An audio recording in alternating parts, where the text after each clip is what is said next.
ധന്യമീ ജീവിതത്തിൽ ഇന്ന് പറയുന്ന കാര്യം വല്ലാതെ കടുകട്ടിയാണ്, ഗഹനമാണ്, ഒന്നും വിചാരിക്കരുത് എന്ന് ആദ്യമേ തന്നെ പറയുകയാണ്. പക്ഷെ ഗഹനമായ കാര്യവും പരമാവധി ലഘൂകരിച്ചിട്ട് ഞാൻ പറയാറുണ്ട്.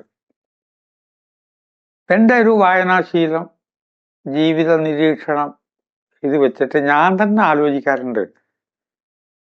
എനിക്ക് മനസ്സിലായ കാര്യം കുറച്ചും കൂടി മനസ്സിലാക്കണം. കാരണം ഇത് എങ്ങനെ ലളിതവൽക്കരിച്ച് വേറെ ആൾക്ക് ഇട്ടുകൊടുക്കാം, അപ്പോഴല്ലേ അത് വിദ്യയാവുള്ളൂ. മറ്റൊരാൾ പറയുമ്പോൾ ഏത് ഉദാഹരണത്തോടു കൂടി പറയാം, ഇത് ചിന്തിക്കാറുണ്ട്. അങ്ങനെയാണ് കഥയും നോവലൊക്കെ എഴുതുന്നത്. കഥ എഴുതുന്നത് എന്താ വെച്ചാൽ വലിയൊരാശയത്തിന് എങ്ങനെ പെട്ടെന്ന് മനസ്സിലാക്കി കൊടുക്കാമെന്നാണ്.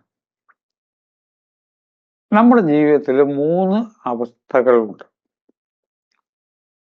ജാഗ്രത് ആദ്യത്തെ അവസ്ഥ. ജാഗരൂകരാവുക എന്ന പ്രയോഗമൊക്കെ അതിൽ നിന്നാണ് വന്നത്. ഞാനിപ്പോൾ സംസാരിക്കുമ്പോൾ ജാഗ്രത് എന്ന അവസ്ഥയിലാണ് നിൽക്കുന്നത്. ഏകദേശം വേറെ ചില കാര്യങ്ങൾ പറയുമ്പോൾ കുറച്ചൊക്കെ മാറ്റം ഉണ്ടാവാം. ജാഗ്രത അല്ലാതെ ഞാൻ തന്നെ പിന്നെ പറയാം. പക്ഷെ ഇന്ന് ഇപ്പൊ ഈ ആശയം പറയണമെങ്കിൽ ഇതിപ്പോ ജാഗരാവസ്ഥ. നിങ്ങളിത് കേട്ടുകൊണ്ടിരിക്കണു, ഫോണിന്റെ മുമ്പിലാണ്. ഇത് കേൾക്കുകയും മനസ്സിലാക്കുകയും ശ്രദ്ധിക്കുകയും ചെയ്യുമ്പോൾ നിങ്ങളും ജാഗരാവസ്ഥയിലെത്തണം. ഈ ജാഗരാവസ്ഥ വിട്ടിട്ടൊരവസ്ഥയുണ്ട് പ്രപഞ്ചത്തില്. അതിനെ സ്വപ്നാവസ്ഥ എന്ന് വേദാന്തം പറയും. നമ്മൾ ഉറങ്ങിയാൽ അപ്പം മുതൽക്ക് നമ്മൾ സ്വപ്നം കാണുന്നുണ്ടൊന്നും ഓർക്കുന്നില്ല എന്നേ ഉള്ളൂ. എപ്പോഴും സ്വപ്നം കാണുന്നുണ്ട്. ഞാൻ പകലൊന്ന് മയങ്ങിയാൽ വരെ സ്വപ്നം കാണുന്നുണ്ട്. എനിക്കത് ഓർമ്മയിൽ വരുന്നേ ഉള്ളൂ. ഓർമ്മയിൽ വരില്ല സാധാരണഗതിയിൽ. അതുകൊണ്ടാണ് ഉറക്കത്തിനെ സ്വപ്നാവസ്ഥ എന്ന് പറയാൻ കാരണം. ജാഗ്രതയിൽ നടന്ന പല കാര്യങ്ങളും നിറവേറാതെ വരുമ്പോൾ അതിനെ സ്വപ്നത്തിൽ കാണും. സ്വപ്നത്തിൽ അതിനെ നിറവേറ്റും. സ്വപ്നവും കാണാത്തൊരു നിദ്രയുണ്ട്. അതിനെ നമ്മൾ സുഷുപ്തി എന്ന് വിളിക്കും. ശരിക്കും 4 ഘടകമുണ്ട്. 4ാമത്തേന് പേരേ ഇല്ല. അതുകൊണ്ട് തുരി എന്ന് പറഞ്ഞാൽ തന്നെ 4ാമത്തേനാ. പേരൊന്നുമില്ല. 4ാമത്തേന്ന് പേരിട്ടിരിക്കാൻ പേരില്ലാത്തതുകൊണ്ട്. ജാഗ്രത, സ്വപ്നം, സുഷുപ്തി ഇത് ജീവിതത്തിന്റെ 3 അവസ്ഥകളാണ്.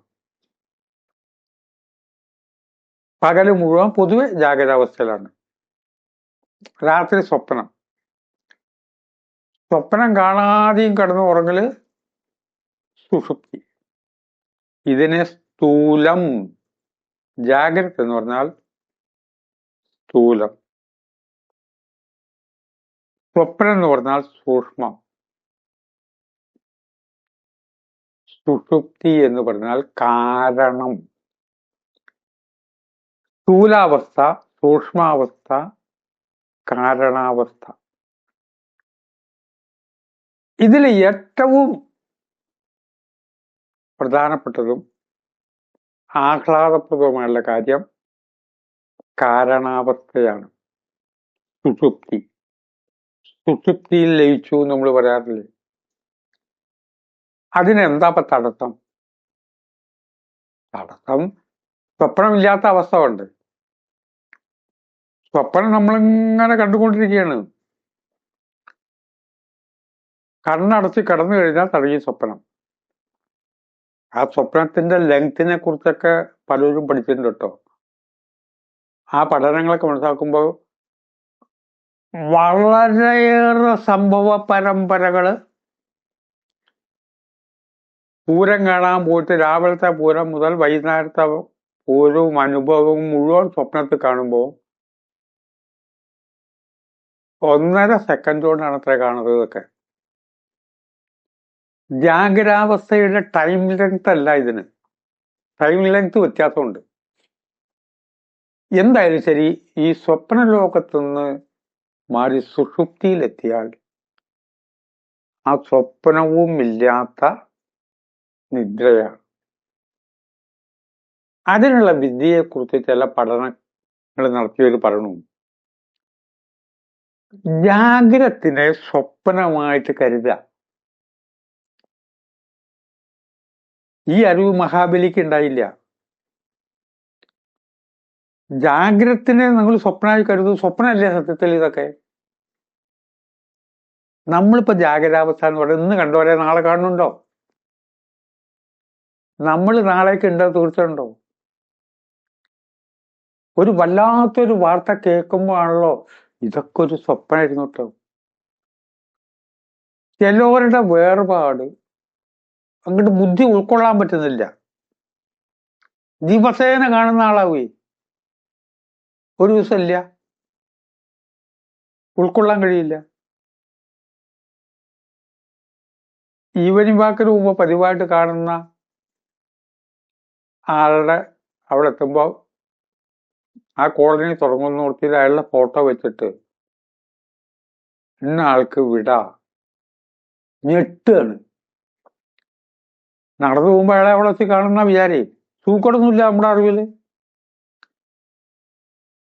ജാഗ്രതും സ്വപ്നവും പൊതുവെ ഒന്നാണ്. ഇതൊക്കെ സ്വപ്നത്തിലാ. ഗാഠമായുള്ള കാരണാവസ്ഥ, സ്ഥൂലവും സൂക്ഷ്മവും കഴിഞ്ഞ് കാരണാവസ്ഥയിൽ എത്തുമ്പോഴൊന്നുമില്ലല്ലോ. രാത്രി ഒന്ന് ഉറങ്ങിക്കഴിഞ്ഞിട്ട് എണീറ്റുണ്ടെങ്കിൽ ഗ്യാപ്പിലൊന്ന് മൂത്രമൊഴിക്കാൻ എണീറ്റാൽ അന്ന് പകല് പോകേണ്ട കാര്യം നമ്മളുടെ ഓർമ്മയിലില്ലല്ലോ. നമുക്ക് സ്വത്തും ഭൂമിയും, വലിയ കോടീശ്വരന്മാരുടെ കാര്യം പറയാം, എത്ര സ്ഥലത്ത് സ്വത്തും ഭൂമിയും ഉണ്ടെന്നൊക്കെ അവര് കമ്പ്യൂട്ടർ നോക്കുമ്പോഴല്ലേ അറിയുള്ളൂ. ഇതിങ്ങനെ ആലോചിച്ചുകൊണ്ടിരിക്കുക, ഇവിടെ 4 ഫ്ലാറ്റ് ഉണ്ടാവും, അപ്പുറത്ത് 5 വീടുണ്ടാവും, വിദേശത്ത് വേറെ ഫ്ലാറ്റ് വാങ്ങിയിട്ടുണ്ടാവും. ഇതെല്ലാം കൂടി ഇങ്ങനെ ഏത് സമയത്ത് തലയിൽ നോക്കും. ജാഗ്രത്തിനെ സ്വപ്നമായിട്ട് കാണുകയും വ്യാഖ്യാനിക്കുകയും ചെയ്യുന്നവർക്ക് വളരെ പെട്ടെന്ന് സുഷുപ്തി എന്ന അവസരം, സന്ദർഭം കിട്ടും. ഇതൊക്കെ സ്വപ്നമാണെന്ന് കാണും. ഈ ആരോഗ്യം സ്വപ്നം, ഇപ്പൊ കാണുന്നത് സ്വപ്നം. ഒരാളിപ്പോ നല്ലത് പറഞ്ഞു, സ്വപ്നം. അയാളെന്നെ നാളെ ചീത്ത പറയും. ആ ചീത്ത പറയുമ്പോണ്ട് ഇതുവരെയും വിചാരിച്ചത് ഇയാളൊരു മര്യാദക്കാരനാണെന്നാണ്. ഇത്രയും കാലങ്ങളെ തെറ്റിദ്ധരിച്ചു, മര്യാദക്കാരനാണ് വിചാരിച്ചു, ഒക്കെ പോയി. അതും സ്വപ്നം. ജാഗ്രത്തിനെ മഹാബലിക്ക് പറ്റിയ തെറ്റാണ് ഇതാണ്. വാമനൻ ഉപദേശിച്ചു, സ്വപ്നവും സുഷുപ്തി രണ്ടേ ഉള്ളൂ, 2 അടിയേ ഉള്ളൂ. എന്ത് കണ്ടിട്ടാ 3 അടി ഞാൻ തരാന്ന് പറഞ്ഞു? നമ്മളൊക്കെ 3 അടി ഉണ്ടെന്നാ വിചാരം, 3 ഇല്ല, 2 ഉള്ളൂ. ഇപ്പൊ ഈ ജാഗ്രത എന്ന് പറയുന്നത് സ്വപ്നം തന്നെ. അങ്ങനത്തെ ഒരു മണ്ഡലത്തിലേക്ക് നീങ്ങുമ്പോൾ ജീവിതം കുറെ കൂടി സുഖകരമാവും, ആയാസം ആകും, വല്ലാതെ ബുദ്ധിമുട്ട് ജീവിതത്തിൽ വരില്ല. ഈ സ്വപ്നാവസ്ഥയിലേക്ക് മനസ്സിലാക്കുക എന്ന് പറഞ്ഞ ഉദ്ദേശം, ഇന്ന് പലരുടെയും വർത്താനം കേൾക്കുമ്പോൾ അവരുടെയൊക്കെ പെരുമാറ്റം കാണുമ്പോൾ അവർക്ക് മരണം എന്നുകൊണ്ടൊന്നും ഇല്ലാത്ത അവസ്ഥ വർത്തമാനത്തിൽ. അത് ഞാൻ ഏറ്റു, ഞാൻ ചെയ്തോളാം, ഞാൻ കൊടുത്തോളാം. ഇവിടെ സ്വപ്നാവസ്ഥ എന്ന് പറഞ്ഞാൽ ഞാൻ ഉള്ളിടത്തോളം കാലം, എത്ര കാലം എന്ന് പറയാൻ കഴിയയില്ല. ഇതിനെയാണ് തത്വചിന്ത എന്ന് പറയുന്നത്. തത്വചിന്തയുള്ള വ്യക്തികൾക്ക് ജീവിതത്തിൽ കുറേ വ്യത്യാസം ഉണ്ടാവും. അവരെ നിയന്ത്രിക്കുന്നത് അവരുടെ തത്വചിന്ത ആണ്. ജീവിതത്തിലെ ഏറ്റവും സുപ്രധാനമായിട്ടുള്ള ഈ ഒരു കാര്യത്തെക്കുറിച്ചുള്ള ചിന്ത നമുക്ക് വളരെ ഉയർച്ച ഉണ്ടാക്കില്ലേ എന്ന് ചിന്തിച്ച് വാക്കുകൾ ഉപസംഹരിക്കുന്നു.